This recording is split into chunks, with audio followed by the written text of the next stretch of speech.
In this video, I'm going to talk about summarizing and paraphrasing.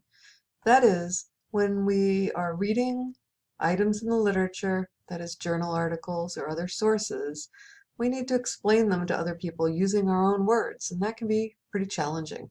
So when I talk about summarizing, what I'm meaning is to summarize the main ideas from a source and maybe give a brief statement about a source.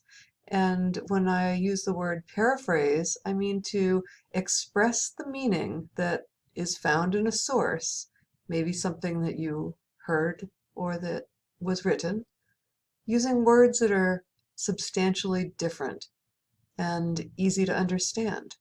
So paraphrasing is the rewording of something written or spoken by someone else. So that's what we mean by paraphrasing or summarizing. We often use those two terms interchangeably.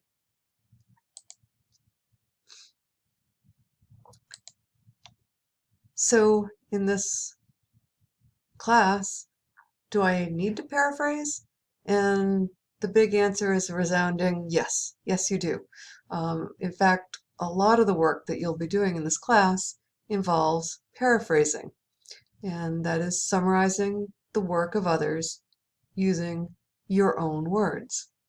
So, of course, one reason we paraphrase is because we cannot use other people's words without providing a quote. And it's really not very useful or informative or the norm for us to provide a whole bunch of quotes in a paper. And in fact, in research methods, you're asked to not provide quotes and to practice paraphrasing or summarizing other people's research and sources. So if you can't use the quotes and you need to put it in your own words, this takes a lot of practice. It isn't a skill that we're born with and that it's easy to do. It also takes time and effort to paraphrase.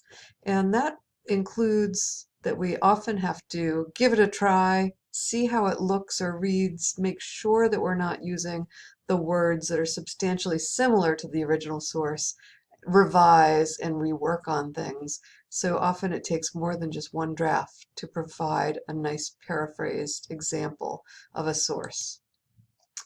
So some of the reasons for paraphrasing include the idea that you're trying to provide evidence for your points in your paper.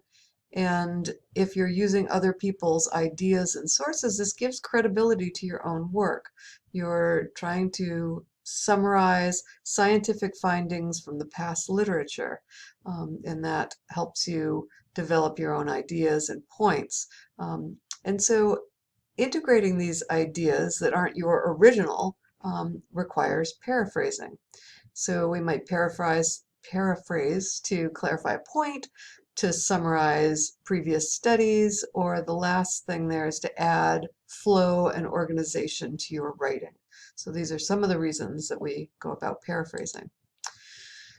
So what are the necessary ingredients to a well paraphrased piece of work? There's three things you need to consider when it comes to paraphrasing, and that includes diction, syntax, and presenting something with a substantially different feel. So just changing a few words is not enough. You want to make sure that you've changed enough words, you've changed the order of words, and you've also created a set of words that are substantially different than the original. So let me tackle each of these one by one. So to define diction, we can define that as the choice of the words or maybe the phrases. So if we're going to change the diction, we need to have words and phrases that must be different. So let's take a look at this paraphrased attempt. The original language is from an Introduction to Digital Photography book by Ciaglia. And here's the bit. Nearly all 35 millimeter SLR film cameras produce very sharp images, but the sharpness of digital cameras varies widely. The sharpness of a digital camera's image is based on the number of pixels that are in the image capture chip. The more pixels, the greater the sharpness. Print size also affects sharpness, as it does with film-based cameras. Ciaglia, 2006. So you can see that this is the original piece of work. So if I try to paraphrase it and just change a few words and phrases, it might look like this. And I'm going to show you the words I'm changing. Almost all 35mm cameras produce extremely sharp images, but the sharpness of digital cameras varies greatly. The crispness of a digital camera's image is determined. So you can see I've gone through, I've changed some words, and I've kind of made it my own, or have I? And actually, in this case, a few words have been changed, but it's not good enough. It sounds like the original.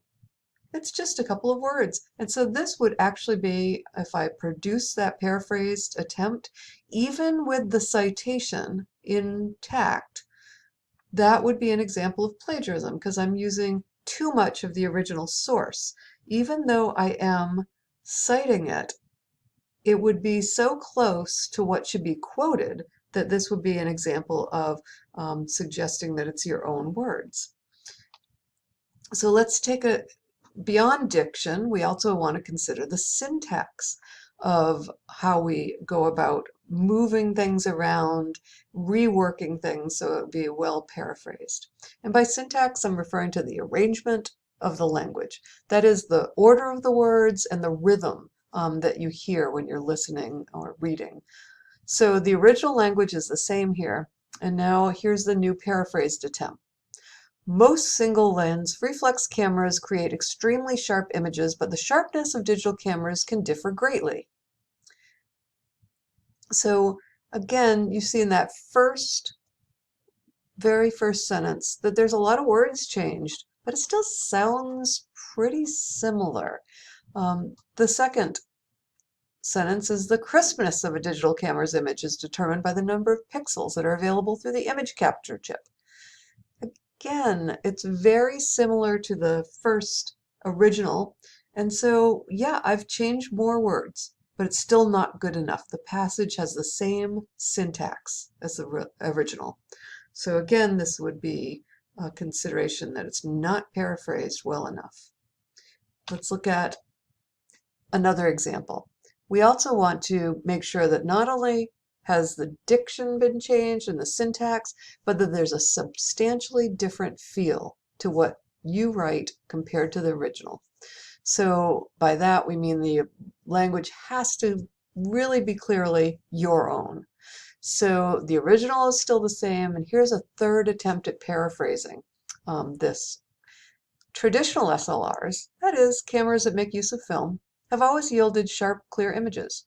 But digital cameras are another story. Some of them produce high-quality pictures, while others don't. The determining factor is the number of pixels which are contained in the image capture chip. To produce a really sharp picture, you need a camera with many pixels. So the paraphrase now sounds like the diction is different, the syntax is different, and so it has a substantially different feel.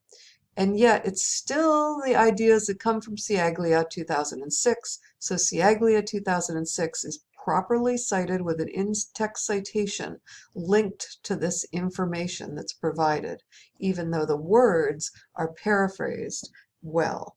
So that would be an example of a good paraphrase. So your diction and syntax successfully changed here, allowing for a substantially different feel.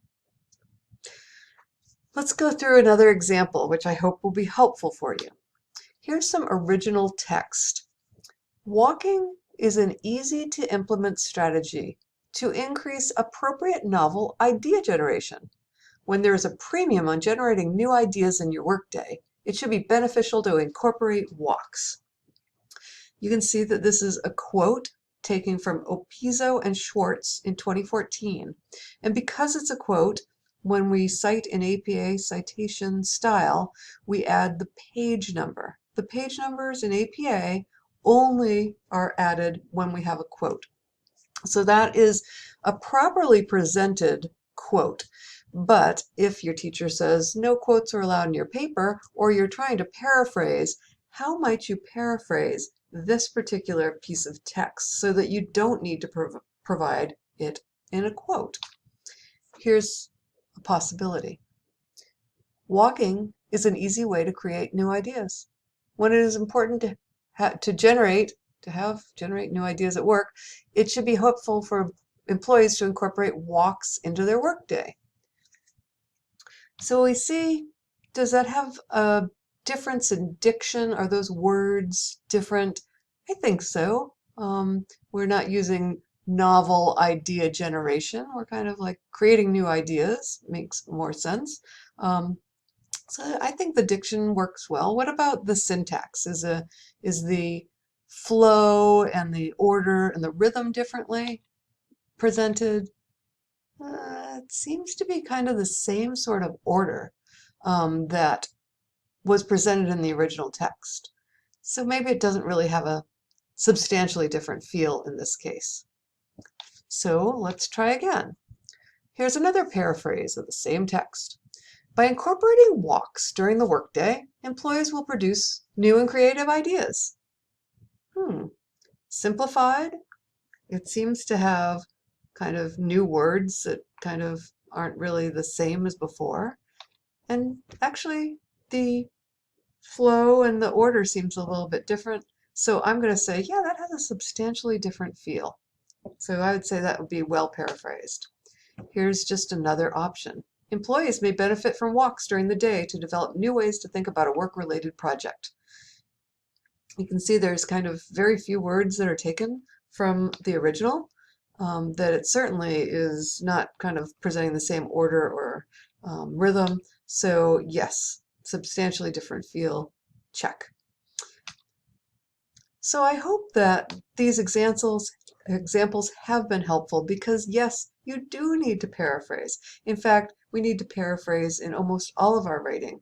We rarely are generating new ideas and creative ideas unless we're in English doing some creative writing, but in the sciences we're almost always building upon previous work. And so paraphrasing and summarizing other people's research and writing is important. It takes practice, it takes time and effort, and it does take sometimes pre-writing and revision.